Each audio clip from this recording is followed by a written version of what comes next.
Thank y'all for coming out. Awesome event here with the American Heart Association Bear Bryant Awards. I'm Joe Cook, managing manager of Inside Texas. That's Ian Boyd, our X's and O's guru. That's Eric Nalene, managing partner. Thank y'all for coming out. Appreciate y'all listening to us. And we may try to tell y'all why your choices in the crowd were wrong earlier today with Gabe and Teddy, who did a great job. But those guys are awesome, did a great job breaking down a lot of the matchups in this game that are going to be huge and vital to it. Sounds like their score prediction isn't too far off from ours. Maybe we're flipping sides, but let's start with the Texas offense because that's kind of seemed a little. First of all, we'll put Inside Texas down for $1,000 on the American Heart Association. So we got you guys on that. I wanted to buy that football. One of my mentors is an OU guy. I was going to give it to him. I didn't want to outbid one of you Oklahoma guys. I know you had to take out a loan for that. But put us down for $1,000. Awesome. Well, diving in on the offense, I know what Teddy and Gabe talked about with the offensive line, but there's a guy who kind of gets the focus of everything these days, whether good, bad, or ugly when it comes to Texas, and it's Arch Manning. Had a up and down game against Florida. I think the stats probably don't tell the whole story of what he did to maybe keep Texas in the game. So Eric, what do you think for Arch himself? What can the offense do, and what can he do in the offense maybe to get 1 or 2 or 4 or 5 over on a Brent Venables unit that's been pretty stout this year? Yeah, I mean, all BS aside, he got pressured a lot against Florida. That's going to happen again because I think OU might have the best defensive line in the country. And then when you factor for Texas's offensive line being subpar, to put it lightly, he's going to be running for his life. But what he showed against Florida is he's going to stand in the pocket, he's going to take hits and still deliver the football. He made a lot of NFL throws against Florida. He also made some bad decisions. He's still learning the things that you can learn over time through experience, but he's got a lot of stuff that you can't teach. John Mateer is good improvising. Arch Manning is good improvising. Arch is a tough kid. He's a tight end athlete. He's not a jitterbug, but he's quick and he's tough, and he's got some speed. So he's going to use his legs to be a playmaker. But he's not going to have a nice pocket. And so I think Steve Sarkisian learned last week that he can't pretend that Arch is going to have a good pocket. He's not going to have time to sit back there and let the wide receivers come open. They're going to have to get the ball out of his hands quicker. Credit to their O-line. Every time I watch OU, all their starters pop to me, even 97 Marvin Jones. I don't think he's getting enough credit. R. Mason Thomas, that guy looks NFL all day long. The D tackles are deep and good. And so he's going to be running for his life at times. But can he make enough plays in this game to win? That's the million-dollar question.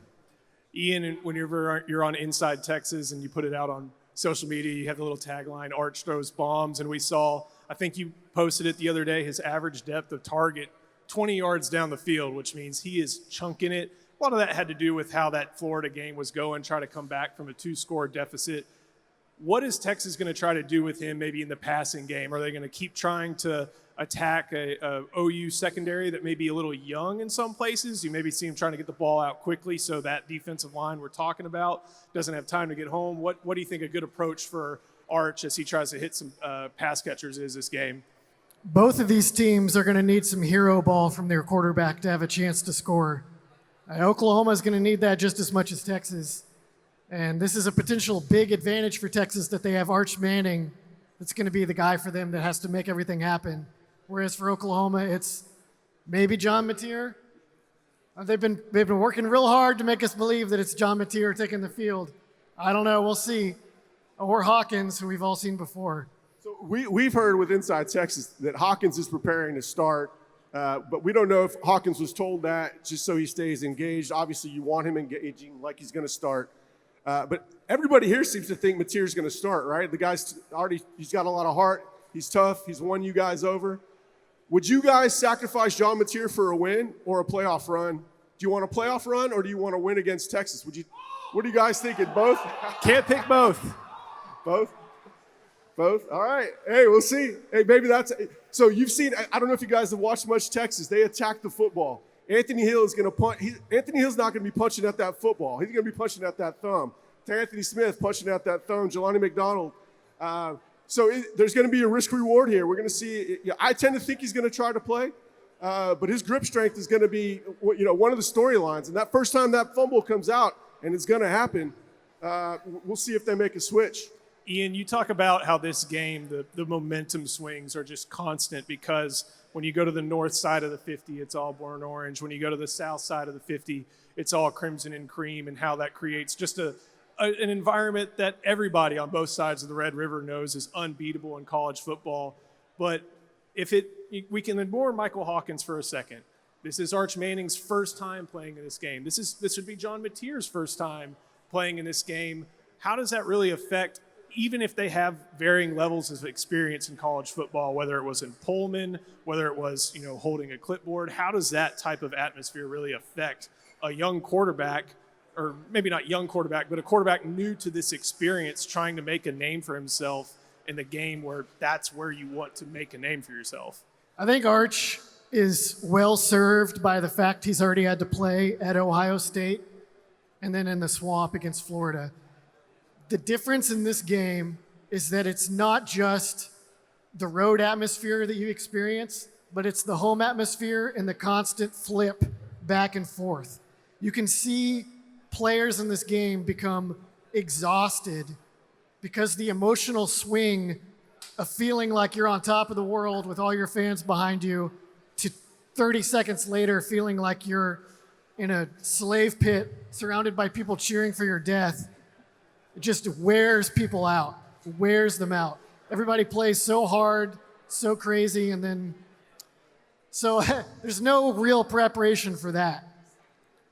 I will lean towards the guy that doesn't have a broken hand, I guess. But you get out of your end zone, and then you're going into their end zone, and it's just a whole switch. It's kind of like, I was going to go home after this, go back to Houston, and I saw the Dallas skyline, and then I saw the Ferris wheel, and I called my wife, and I said, I've got to stay for the game. There's no going home. So I can't even imagine what the players feel coming into town from both sides, the emotions. Everybody that's walked into the Cotton Bowl feels the same way. Now imagine it being your first start. That's what Mateer has, but that's also what Arch has. Now, Mateer has been tested, but at home. Arch has been on the road twice to two hostile environments. Maybe that helps him. We'll see. One of my favorite things about this is even with the city of Dallas and I think both schools pumping money into the Cotton Bowl, there's no frills. I don't care what the luxury boxes or the suites or the club areas look like. Nobody is there for whatever the little mini corn dogs are. Well, they're there for the big corn dogs, but they're not there for like the little breakfast sandwiches. They're there for a war, and that's a whole lot of fun. Speaking of a war that kind of has been a losing battle for Texas, it's looking at the offensive line. Texas has not really done anything well on the offensive line against good competition this year, whether you look at Ohio State. It didn't seem like Matt Patricia really tried to press that advantage that much, tried to play coverage, but that was a lot of first game, just trying to feel each other out. Florida, Ron Roberts, they sent those guys after Arch Manning, made sure that offensive line, no matter who was at whatever spot, was working really hard the whole time. Pass protection, run blocking. Left guard has been a big point of emphasis in this week when you see Connor Stroh and Neto Umeozulu and then Nick Brooks play. What do we expect, Eric, from maybe that left guard spot? And then what are we looking at? Yeah, it's one of those, what do you want me to say? But what do you expect from the offensive line as they try to get it together against David Stone and friends? Yeah, I tend to always get the tough questions, and that's the thing. OU has a massive, massive advantage. It could win them the game. Simply put, it could win them the game. Their defensive line advantage going against the Texas offensive line. Sark has to know what he's working with, and I think he got a cold dose of reality last week. That loss is going to serve him well for this game. They know, from our information, we know they're not going to run out the Florida game plan. That's just not going to happen. And so I think the change, the switch, he has to be Arch's best friend. Sark has to take the pressure off of him because the offensive line is damn sure not going to do it. I'm not even sure how good OU's old defense is because their defensive line is so dominant. Texas, I think, is going to test their secondary in ways that you saw Auburn do it at times. You saw the referee give them that call a couple times. The reason they won Auburn was because they got a couple calls. I think they're going to need that help from the Zebras. Or if they're not going to get it from them, Sark better provide them the help too. Ian, RPOs sometimes are like a buzzword. It's like, it'll solve everything. You can just run an RPO and everything will be fine. You just throw it where they're not. You run it where they're not. Though. It is true, but is that something that Texas has shown any ability to do with this offensive line? And could it be something that they use against Oklahoma? Oklahoma fans, I'm going to describe a play for you, and you tell me if it triggers any PTSD or if you understand what I'm talking about. For the last 3 years in a row, Texas has run this same play, and Oklahoma has had no answers. They get a guy run a post, one guy out of the backfield runs a wheel, second guy out of the backfield runs into the flat with a run going the other way. 3 years in a row, Oklahoma has been completely helpless against it. Completely helpless. All the highlights. Completely. Trey Wisner running wild last year was all the same play over and over again. Trey Wisner ran for 118 yards. Silas Bolden ran 56 yards to get his They're fumble. going to do it again. I don't know if they can do it as well as they did the last 3 years. I don't know if Oklahoma's figured it out or not. But watch for that tomorrow. Watch how it goes. That could be half the game. It's not going to work. They don't have an offensive line, and you guys have a really good defensive line. But it's something to watch for. We'll see. It's I think a national talking point for this game has been, can Texas block Oklahoma? And that's the one we're thinking about as we get to this game. Looking at maybe going out towards the wide receivers. Parker Livingston made that fantastic catch on a pretty staple play that Texas runs, a little wrinkle to a tight end leak play that a certain coach at USC made famous, and then I think Texas has used pretty well over the past couple of years. Takes a hard hit to his knee. Seems like it's just a bone bruise, maybe not a bone bruise, but a bruise. Not going to keep him out, but we may see something a little bit different. But Ian, one of the things you talked about over the course of this week is one of the advantages and maybe one of the weak points on the Oklahoma defense could be at the cornerback position, with Bowen being young, with I think it's Guillory. Is he the other one? Guillory. Some youth at those positions. Bowen, I know, hasn't played a ton this year, if I have the right Bowen brother. So his wide receiver with Ryan Wingo, the new addition in Emmett Mosley, with DeAndre Moore, and then with Parker Livingstone. Is that maybe the area you see Texas try to press an advantage and maybe get away from the Oklahoma defense in a way that they can go downfield? That needs to be it. Probably the best thing that happened to Oklahoma last week that wasn't material related was Parker Livingstone getting hit in the leg by a helmet from a Florida Gator. Livingston is Texas's probably most reliable receiver, probably the most likely big play receiver in a game like this. They have a couple other options, but Wingo's a better big play receiver, but Livingston's more reliable. Dude, he's caught bombs the last 2 games. Yeah. Well, Livingston. He's run under him. He's made good adjustments on the ball. Anyway. It'd be better if they were both healthy. So that's a big issue. Ian's a huge Chris Collinsworth fan over here. Here's a guy. Livingston is very important for this game if he's healthy. That's huge. I think Oklahoma fans probably remember Auburn hit 2 or 3 bombs. Former quarterback Jackson Arnold missed 2 or 3 more wide open. And then 2 or 3 more DPIs. We should talk about Jackson Arnold. 2 or 3 more DPIs that were not called. That's in the same way that Oklahoma's D-line could just win the game for Oklahoma. Texas hitting just a couple bombs could do the exact same for Texas. Do you see Texas maybe using 2 tight end sets, or could this be a game where they try to put 3 on the field and really spread them out? Oh, I don't want to see Texas try to bully Going 12 Oklahoma. personnel, all big tight ends, maybe 13, a lot of tight ends. They're not going to spread them out at all. But you see them not trying to fight that war in the trenches with Jack Endries, Jordan Washington, those types of guys. Oklahoma will whip their butts if they try to do that. Yeah, I don't think anybody on the Texas side of things wants to see Jack Endries, as skilled as he is, one-on-one with guys like R. Mason Thomas at any point in time. But, hey, that's what Brent Venables is going to be trying to do. And we've seen even some teams like UTEP, everybody's got schemes on defense. They can scheme up some things in their pass rush, and they've gotten some good matchups, whether it be on tight ends, whether it be on running backs. They've been able to do that. Speaking of the running back position, we all saw that availability report yesterday. C.J. Baxter doubtful again. Quintravian Wisner, he who ran for over 100 yards last year against the Sooner defense, probable. Somebody who's going to maybe be part of this game plan, but there's maybe going to be some younger backs who are not used to this environment, going to be relied on for a lot in this game. Yeah, I mean, if we're talking running backs, we might as well just talk about Arch Manning because I don't think the running backs are actually going to do well at all. They've got a couple of things up their sleeves schematically. I just don't know what's going to work against that defensive line. Again, it's a really, really good defensive line, very active. You know, they might pop a run. It'll be fool's gold, but they might pop a run if they catch them in a stunt. They like to stunt a lot. They'll move around a lot. You can catch them slanting the wrong way, theoretically.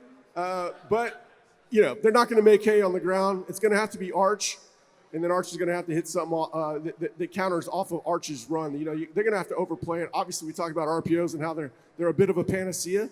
I think they are a panacea if you can pull it off. Arch is not nearly as good in the RPO game as Quinn Ewers, so that's a bit of a problem. But if we're talking run game, there's no point in talking about the running backs. They're not going to do anything. It's going to have to come down to Arch.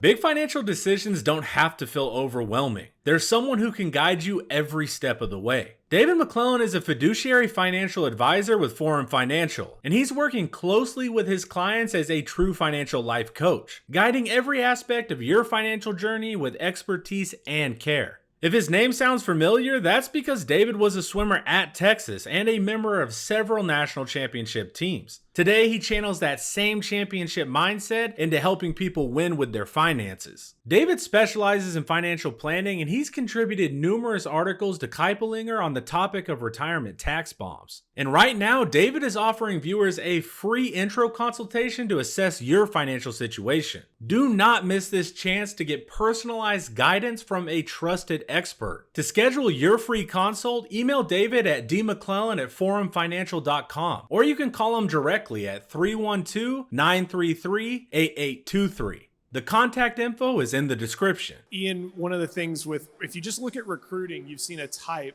that Steve Sarkisian has looked for when it comes to quarterbacks, and that goes all the way back to, you know, getting Quinn Ewers out of the portal. That goes to getting somebody like Arch, a little bit different situation there. But over a certain point in time, he went from getting guys like Malik Murphy, now at Oregon State, to now someone like Diabell. And even that recruiting kind of shows that he's taken a different approach with maybe how he wants to use quarterbacks in his game plan. When you used to have Mac Jones and Tua, guys who are, you know, not known for their elite athleticism, you kind of get thinking like, okay, I can do this year after year after year. Well, you don't have Ruggs, Waddle, Judy, and Smith. So it seems like Steve Sarkisian has started to use a little bit more mobility and running with the quarterback as part of his offense, and Arch is kind of ushering that in. I think it helps that the best quarterbacks in the NFL now are mostly runners. Josh Allen, Patrick Mahomes. I mean, Jackson Dart is kind of good. Did you just say Jackson Dart? He's kind of good. You could have said Jalen Hurts, the guy who just won the Super Bowl. Nah, not that guy. So I think Sark has always wanted to have pro-style players. And so one thing pushing him that way is you can get a dual threat, and that's now what a pro-style quarterback looks like. Maybe more to the point than that, though, is that Texas has been bad in the red zone for 2 years, 2.5 years. They need that dynamic athlete who can just make something happen when you get down in the scrum. And without that, it's just hard. It's hard to score in the red zone without it. Yeah. Arch has that. Diabell has that. KJ Lacey has that. The transfer, Matthew Caldwell. Oklahoma fans, if you see a backup quarterback come into tomorrow, God forbid, he can actually run. So brace yourself.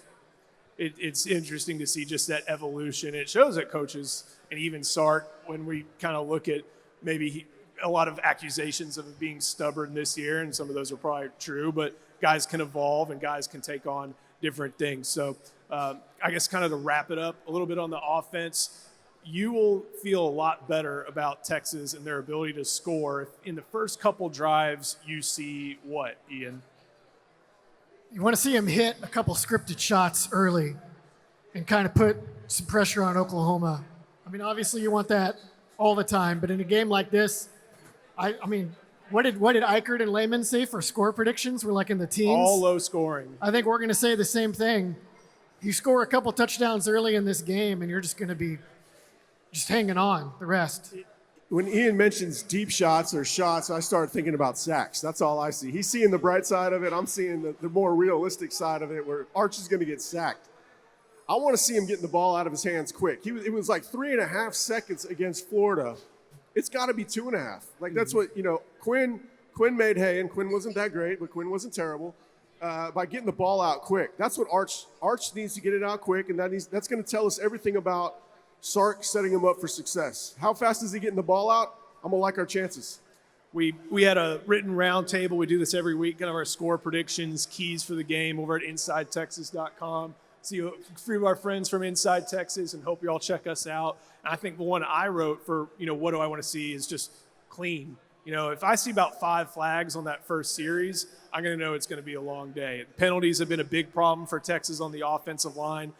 They've been a big problem everywhere, whether that's special teams, even defense. They're getting odd hands to the face penalties. They're getting face mask penalties. That's being called everywhere more often, even in the NFL. You watch football, hands to the face is getting called every week. It's a lot more common than you used to see, and it's not like they just started going at their face. It's just being called more. They don't play low anymore. We got lost fundamentals. If we see flags just flying all over the place and, our Mason Thomas making life tough for Brandon Baker, I'm just going to kind of look and think like, this is going to go a certain way and it's going to take an adjustment. We know one side's not going to get called for holding, so the flags are not, we're not going to see, as many flags as normal. Is that rule 1 in Bill Bedenbaugh's room? Hold until they call it? Got to take a couple shots or two. Can I tell you what I don't want to see early on? Please. I'll tell you what I've seen early on in every game, every Red River shootout that's gone poorly for Texas. The opening script has been an attempt to throw a perimeter screen, followed by one of Oklahoma's defensive backs murdering the guy unblocked in the open field and then flexing on him. I feel like I can name like 7 different years where that happened, and it went real poorly from there. Should be a lot of fun. Again, it's like the video game where the little Lowe's pressure rating is on the screen, and where's X, where's B, where's Y on the pull full post snap. So we'll just go to a silent count. yeah, just clap. Not going to steal our signs today. Start stealing our signs. Exactly. Maybe moving over onto the defense now. This has been a part of the side of the Texas team over the past few years, and especially in this game, that's really done well. Dylan Gabriel definitely got his in that 2023 game. And I know there have been quarterback issues at Oklahoma, but 3 points across a couple of games, still 3 points across a couple of games. But the Texas defense took a step back last week. Got pushed around in the first half by a Florida rushing attack led by Jaden Ball. DJ Lagway hit some very talented receivers, making some debuts. And while Texas did tighten up in the second half, they were behind enough early to where some of the problems on defense to start put them in a hole. So as we're looking at Texas maybe starting with the defensive front, and at the same time looking at an Oklahoma O-line that against Michigan and against Auburn hasn't cleared the way for any running back not named John Mateer. They sucked. What are some of the things you can maybe see from this Texas defensive front against Oklahoma, no matter who's at quarterback? I think both teams think that they could potentially win this game with defense. For Texas, it's going to look a little different. They're not as aggressive. This might not be the worst week to be a little more aggressive. But Oklahoma cannot run the ball on Texas, and Texas needs to game plan accordingly. Play small, play base dime. Jaron Kanik is not a tight end. He's a really talented big slot receiver. And if you let him pretend like he's a tight end, it's not going to go well because he can't block. Why are they mad that he's not a tight end? He's not a tight end. He's just a big slot receiver. He's an awesome receiver. Yeah, he's great. He's not a tight end. He's not a tight end. So yeah, they need to play small, and they need to trust their defensive line to control the run game, and just put speed and athletes on the field. What's up, Ponytail? Cover, and to stop scrambles from whichever quarterback they get. Eric, when you think about this Oklahoma offensive line, they've been banged up. They've got a lot of guys on that injury report. They have done some good things with the quarterback run game, but is this a game where Texas maybe does dial up the aggressiveness to make sure Torrey Blaylock and Jaden Ott don't start going big? I mean, you can make the case that Texas will have the best defensive line in this game. It's still OU to me, especially if they're going up against a weaker offensive line unit. The OU offensive line is not good, but taking out Fasusi or putting Fasusi out there for 71, is it Howland? That's a huge upgrade. He's way more athletic than that guy. Simmons is going to have trouble with Simmons. That's going to be a thing. But I think their interior, it's not great, and they're going to have struggles at times, but their interior is better than Texas's. So yeah, the benefit of the doubt goes to OU's defensive line in this game for sure. But I think that, it's possible, it's theoretical that Texas could win it with the D-line. I tend to think they're going to win it with the smaller pieces, moving around the field quite a bit, going smaller and matching up, taking away Mateer's improv game, I think is how Texas is going to win the game. When they win the game. When it comes maybe moving a little bit outside and thinking about Colin Simmons, he's had great fits and spurts. They had 3 plays against the Gators where Florida's like, all right, we're going to test number 1. And the test was passed by Simmons every single time. But he hasn't maybe gotten the sack numbers he wants. And some of that, of course, has to do with opponents. But is this a game maybe where Colin tries to – That's not a concern. The traits are there. The traits are there. The traits are a leading indicator of production. The production's going to be there, and their right tackle is going to he's in for it. That's a tough matchup for him. That might be the biggest mismatch in the game is Simmons versus Simmons. They like to go empty a lot too, so that's another layer to that. Simmons is going to have to rush with integrity. He can't go past Mateer or Hawkins. Mateer's just going to he can because he can chase him down from behind. He did last year. Yeah, it's a tougher prospect. All right. I don't know. I wouldn't run past Mateer if I had my druthers. I wouldn't do it. But given they like to go empty, rushing, you're gonna have to rush with a little bit more control. So we'll see. But there's nothing wrong with Simmons. He's worth every penny. It's all gonna work out.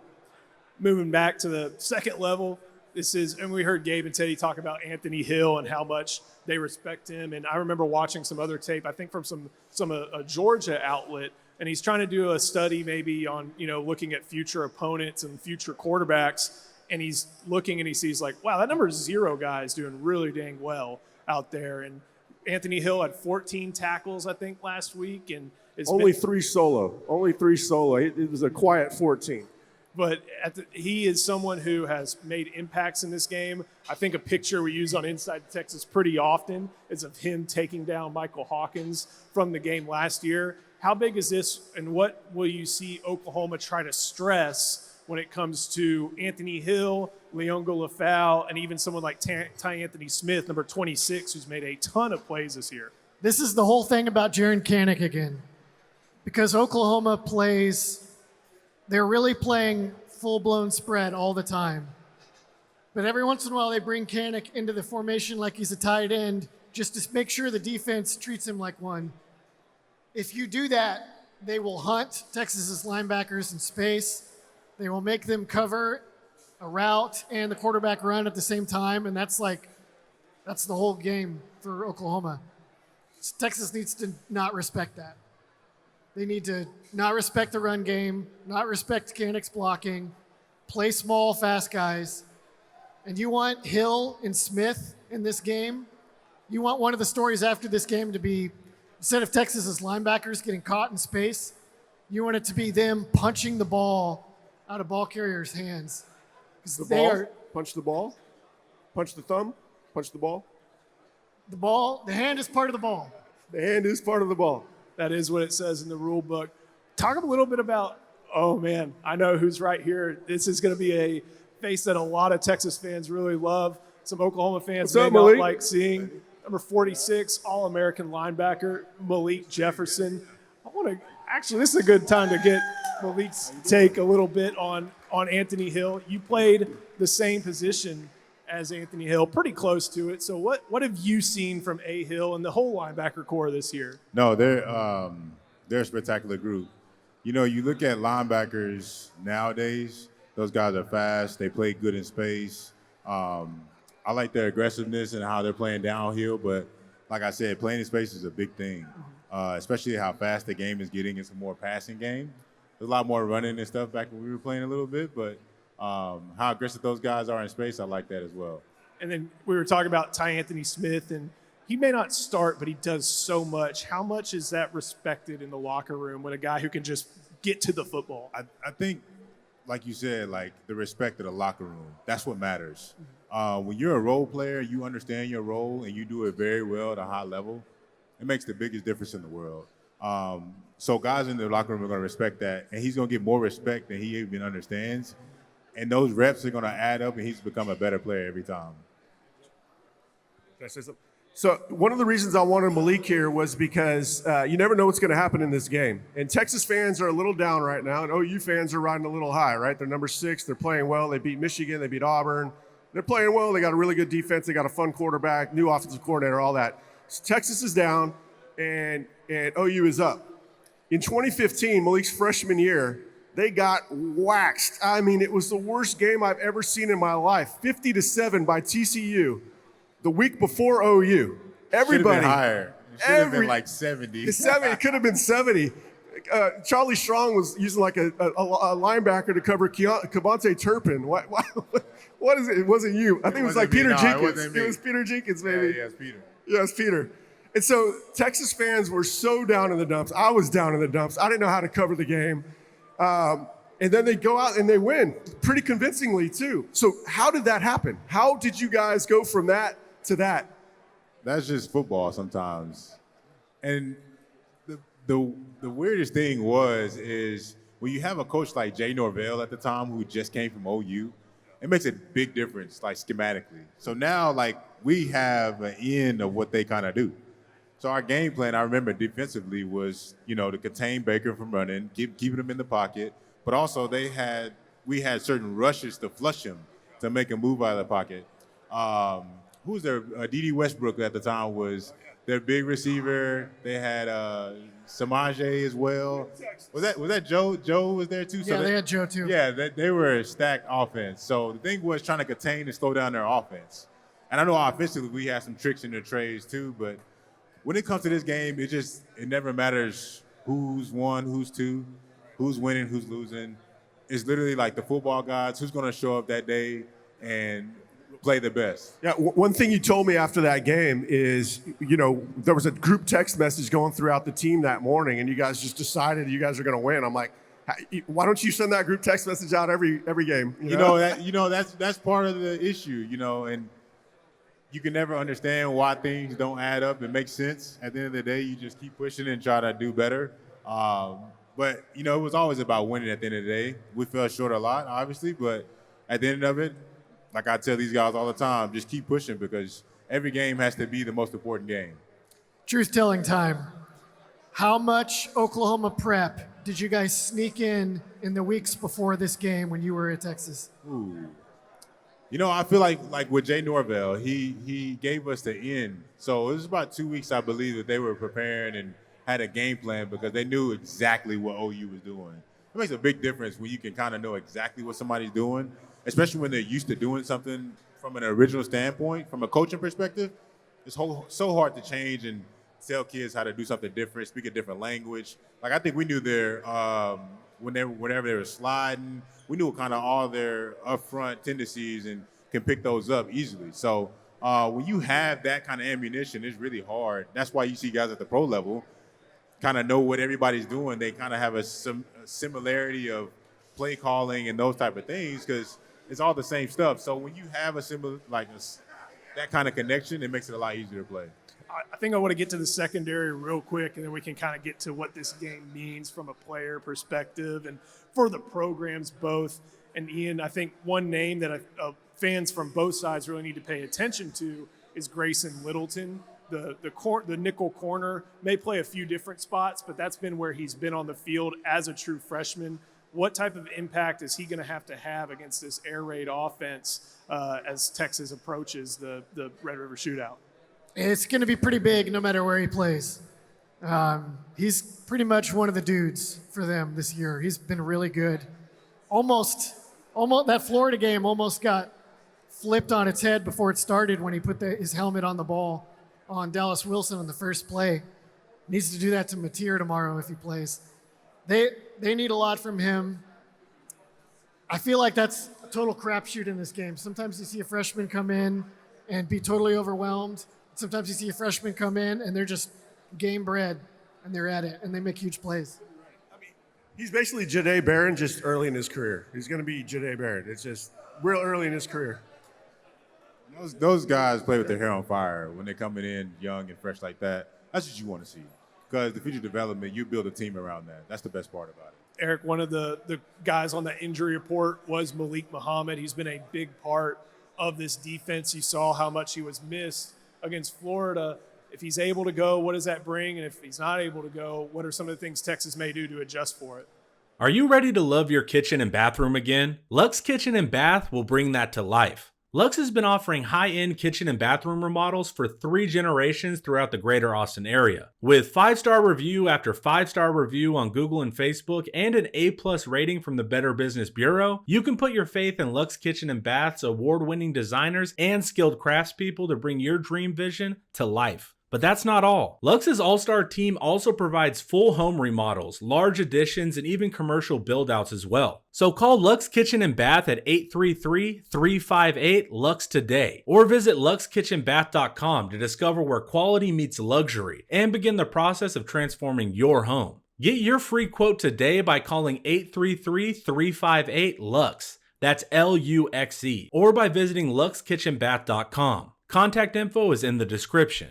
Well, I think we'll see Littleton at corner quite a bit. I think Malik is going to play. That's what the tea leaves are saying to me, but I don't have that confirmed, and I'm not sure I'd even care to confirm it anyways. But obviously, he's a good player. It doesn't matter as much this week because they're not dangerous on the outside. Their dangerous receivers are more slot receivers. Where it matters is he's good in run support. I think we saw some breakdowns in run support last week at corner. He's a really good, sound tackler. He punches above his weight. And I think you're going to need him on the perimeter, regardless of what quarterback is, because they like to run it outside.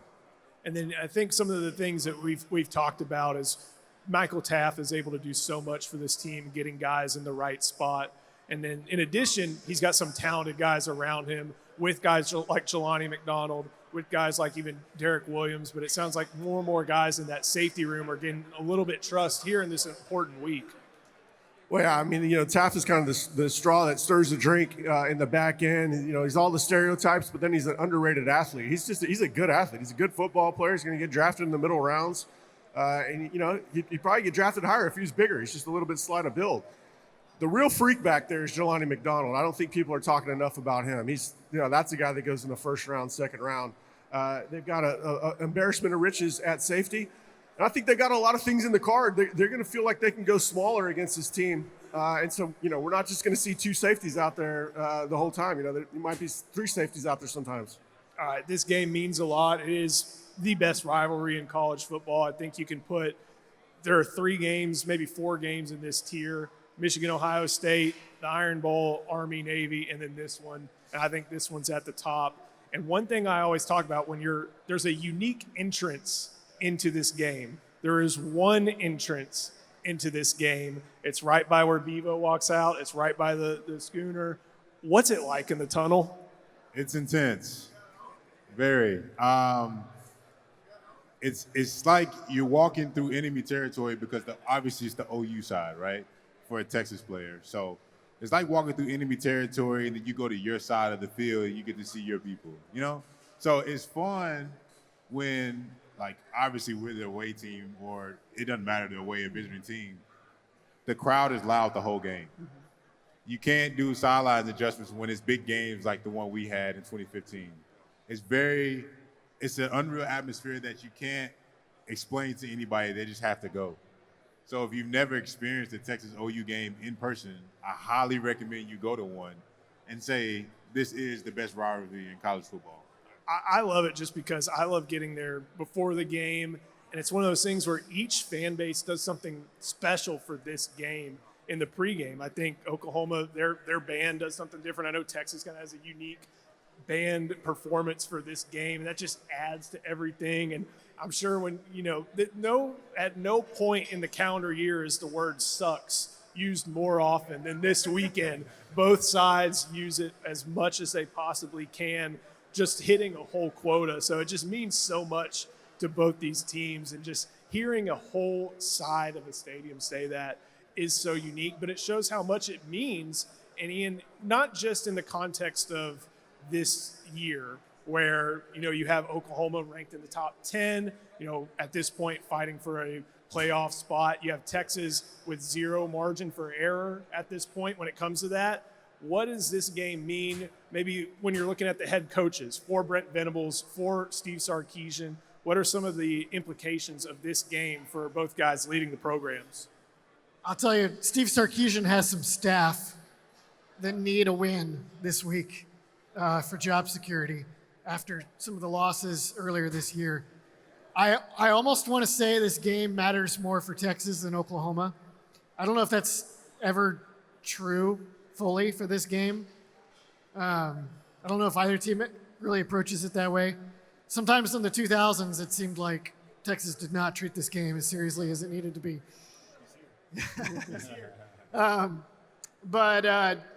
Sark needs this real bad. Texas's whole season's, based on the preseason expectations, this season is almost in the tank if they lose this game. So it's backs to the wall. Oklahoma can theoretically lose this game. Oklahoma can theoretically lose this game, but for Venables, that's not going to look so good. Maybe some of the other guys will be okay. Arbuckle, Nagy, those guys seem well stationed. Venables, I don't know. And I'll tell you what else. The team that loses this game on a spiritual level is just unfit for championship glory. If you lose this game, you may as well not try for the national championship. I know you're still mathematically eligible, but you will be unfit. Unfit. And the same thing for Texas. The team that loses this game does not deserve to win the national championship. That's why Oklahoma lost in 2008. You were unworthy. You were unworthy, and the football gods smote you. 15-2, right?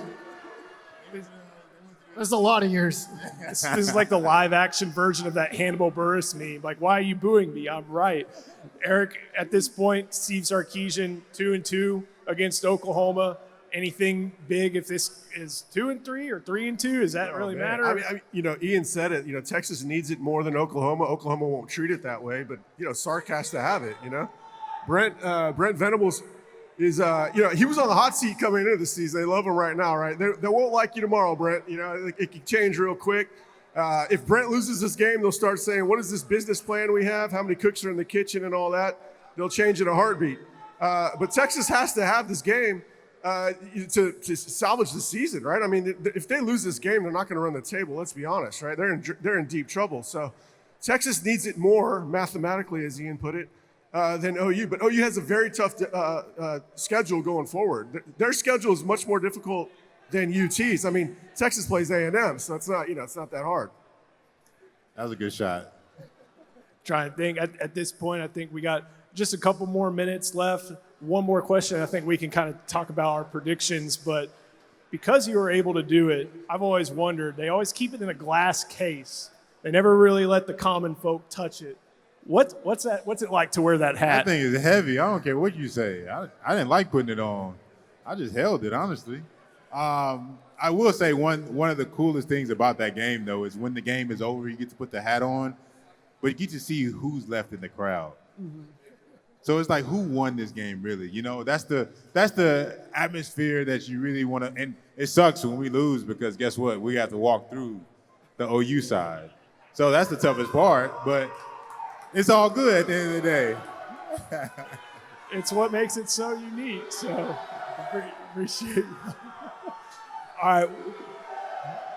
It's what we're going to hear. It's a lot of fun. I feel like I'm already at the state fair, so should be good.